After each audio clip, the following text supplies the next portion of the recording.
আসসালামু আলাইকুম। প্রিয় উপস্থিতি, আজকে হচ্ছে দক্ষিণ তারাবনী ইউনিয়ন স্বেচ্ছাসেবক দলের কমিটি গঠন উপলক্ষে আজকে এই সভা। আসলে আমি প্রথমে ধন্যবাদ জানাই সখীপুর থানা স্বেচ্ছাসেবক দলের সম্মানিত আহ্বায়ক এবং ভারপ্রাপ্ত সদস্য সচিব সাহেবকে, যে তারা তাদের প্রত্যেকটি ইউনিয়ন কমিটির ধারাবাহিকতায় আজকে দক্ষিণ তারাবনী একটা সুন্দর আয়োজন এবং সফল আয়োজন করতে সক্ষম হয়েছেন। এবং আমি এসে দেখেছি অনেক আমার মা বোনেরা আজকের অনুষ্ঠানে যোগদান করেছেন। এই জন্য আমি সখীপুর থানা যুবদলের পক্ষ থেকে, ব্যক্তিগতভাবে আমার পক্ষ থেকে আমি সখীপুর থানা স্বেচ্ছাসেবক দলকে আন্তরিক অভিনন্দন এবং ধন্যবাদ জানাই। আমি তাদের কাছে অনুরোধ করব যে কমিটিতে কিভাবে কমিটি করবেন বা কাকে কমিটিতে আপনারা নেতৃত্ব দিবেন, সেটা একান্তই আপনাদের সাংগঠনিক ব্যাপার এবং সাংগঠনিক কাঠামো থেকে আপনারা নেতৃত্ব দেওয়ার চেষ্টা করবেন। তবে আমরা দেখেছি যে দুঃসময়ে 5ই আগস্টের আগে যারা তিলে তিলে চার দোকানে বসে, বিভিন্ন জায়গায় বসে, ভ্যান গাড়িতে বসে, দুই একজন আমার স্বেচ্ছাসেবক দলের নেতারা যারা দলকে আজকে এইখানে আনতে সক্ষম হয়েছে এবং যাদের পরিশ্রমের ফসল আপনারা আজকে স্টেজে, আমরা আজকে স্টেজে অনুষ্ঠান করতে সক্ষম হয়েছি, ত্যাগী নেতারা যেন কমিটি থেকে বাদ না পড়ে, এটা হলো আপনাদের কাছে আমার অনুরোধ। কারণ তারা আছে বলেই, ফাইজুল সহ যারা আছে তারা আছে বলেই, সদস্য সচিব সাহেব আছে, তারা আছেন বলেই আজকের এই সখীপুর থানা স্বেচ্ছাসেবক দলের কমিটি আছে, এটা আমি মনে করি। অতএব ত্যাগী নেতারা যেন বাদ না পড়ে, এটা আপনাদের কাছে আমার অনুরোধ। যদিও বিষয়টা একান্তই আপনাদের সাংগঠনিক ব্যাপার। যাই হোক, আমি এক মিনিট সময় নিব। আর আমি প্রোটোকল ব্রেক করার কারণ হলো আমি আমার দুটা সমাজের লোক 5 নম্বর ওয়ার্ডে ডাকছি, আমি সেখানে যাব। এশার নামাজের আগে আমার ওইখানে মিটিং, সেই জন্য আমি একটু আপনাদেরকে বিরক্ত করলাম। সামনে নির্বাচন, ডিসেম্বর মাসের একটা সম্ভাব্য তারিখ হয়েছে 6ই ডিসেম্বর। হয়তোবা পরীক্ষার কারণে, বার্ষিক পরীক্ষার কারণে এটা সম্ভবত 22 অথবা 23, সর্বোচ্চ 26শে ডিসেম্বরের মধ্যে এই সরকার নির্বাচন দিবে এবং ডিসেম্বরের মধ্যে সরকার নির্বাচন দিবে। এটা জাতি এবং বিশ্বের কাছে এই সরকার অঙ্গীকারবদ্ধ। আমরা চাই, আমাদের আন্দোলন ছিল, আমার নেতা তারেক রহমান, দেশনেত্রী বেগম খালেদা জিয়ার আন্দোলন ছিল যে এদেশের মানুষ একটা নির্দলীয় নিরপেক্ষ সরকারের অধীনে নির্বাচনে মানুষ ভোট দিবে, মানুষ অংশগ্রহণ করবে। তারা নিরপেক্ষ ভোটের মাধ্যমে যদি বিএনপিকে ক্ষমতায় আনে, বিএনপি রাষ্ট্র পরিচালনা করবে। যদি অন্য দলকে এদেশের মানুষ ক্ষমতায় আনে, আমরা বিএনপি তাদেরকে সাধুবাদ জানাবো। তার এই ধারাবাহিকতায় সেই নির্বাচন আসছে, আমাদের কাঙ্ক্ষিত নির্বাচন।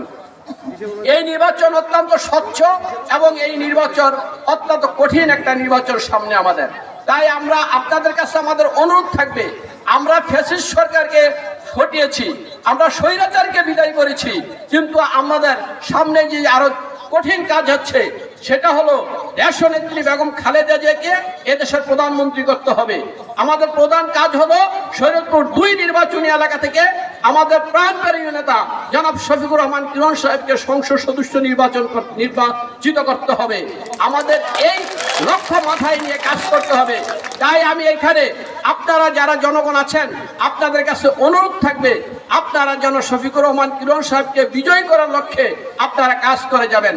আর আমরা যারা নেতৃত্ব দেই, প্রথম সারিতে আমরা যারা বসে আছি, আপনাদের প্রতি আমার বিশেষ অনুরোধ, আমরা কে উপজেলা নির্বাচন করব, কে ইউনিয়ন পরিষদ নির্বাচন করব, কে মেম্বার নির্বাচন করব, এই নিয়ে যেন আমরা ব্যস্ত না থাকি। শফিকুর রহমান কিরণ সাহেব যদি এমপি নির্বাচিত হন, আমার উপজেলা লাগবে না, আমার ইউনিয়ন পরিষদ লাগবে না, আমার মেম্বার লাগবে না, আমার লাগবে শফিকুর রহমান কিরণ সাহেবকে এমপি করতে হবে আমার। তাহলে আমার এই স্বপ্ন, এই চরাঞ্চলের মানুষের দীর্ঘদিনের স্বপ্ন সফলতা লাভ করবে। আমরা যেন কেউ আমাদের মাইমেন প্রতিষ্ঠা না করি, আমরা যেন কিরণ সাহেবের লোক প্রতিষ্ঠিত করি, আমরা যেন সবাই কিরণ সাহেবের লোককে প্রতিষ্ঠিত করি।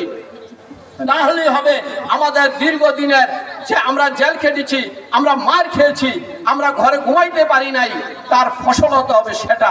যেদিন আমরা কিরণ সাহেবকে এমপি করতে পারবো, তাইলে আমাদের সমস্ত জেল জুলুমের সুফল আসবে। আর শফিকুর রহমান কিরণ সাহেবের প্রশ্নে শরীয়তপুরে, বিশেষ করে সৈয়দপুর 2 নির্বাচনী এলাকায় কোনো আপোষ কারোর সাথে হবে না।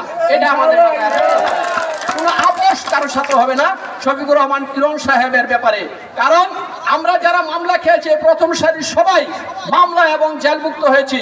আমাদের হাইকোর্ট থেকে শুরু করে শরীয়তপুর পর্যন্ত, লোয়ার কোর্ট পর্যন্ত, জামিনের ব্যবস্থা থেকে শুরু করে আমার নির্যাতিত, কারা নির্যাতিত নেতা, যারা দুস্থ ছিল, অসহায় ছিল, গরিব ছিল, আমি দেখেছি আমার সাথে ব্রিজভাঙ্গা মামলায় লুঙ্গি পরে তারা অনেকে হাজিরা দিয়েছে। এই সমস্ত আমার গরিব ভাইদের ঘরেও শফিকুর রহমান কিরণ সাহেব তাদের মা বোনদের জন্য, তার স্ত্রী সন্তানের জন্য তারা খাদ্য পৌঁছে দিয়েছেন। দুঃসময়ে কিরণ সাহেব আমাদের পাশে ছিলেন। অতএব সামনে যে সময় আসছে, আমরা সবাই কিরণ সাহেবের পাশে থেকে তাকে নির্বাচিত করব, এই অঙ্গীকার আমরা করে যাচ্ছি। আরেকটি কথা বলি, অনেকেই নেতৃত্ব দিতে চায়, অনেকেই নেতৃত্ব দিতে আসেন। স্বৈরাচারের আমলে মামলা হয় নাই, স্বৈরাচারের আমলে বাড়িতে আসছেন, ঘরে ঘুমাইছেন, স্বৈরাচারের আমলে বুক ফুলিয়ে হাসছেন। আপনারা মুখে বিএনপির কথা বলতে লজ্জা করেন? এই সময় লজ্জা করা উচিত আপনাদের। যারা মামলা খান নাই স্বৈরাচারের আমলে, যারা মার খান নাই, জেল খানেন নাই, নির্যাতিত হন নাই, যারা বউ বাচ্চা থেকে অন্য জায়গায় ঘুমান নাই, আপনাদের মুখে বিএনপির কথা শুনলে আমাদের হাসি আসে। আপনাদের লজ্জা হওয়া উচিত। আপনারা কোন মুখে বিএনপির কথা বলেন? 5 তারিখের পরে সুনভাউডার মাইকে এরকম আমি রানীর চরিত্র অভিনয় করব। আগে রিহার্সাল দিতে হবে, তারপরে রাজার চরিত্র অভিনয় করতে হবে। রিহার্সাল না দিয়া ওই নাটকের দিনে আমি রাজার চরিত্রে ভাগ করব, অসম্ভব। আমরা এটা হতে দেবো না, আমরা এটা হতে দেব না। সুতরাং আপনারা হুঁশিয়ার থাকবেন। 2টা ব্যাপারে কোনো আপোষ নাই।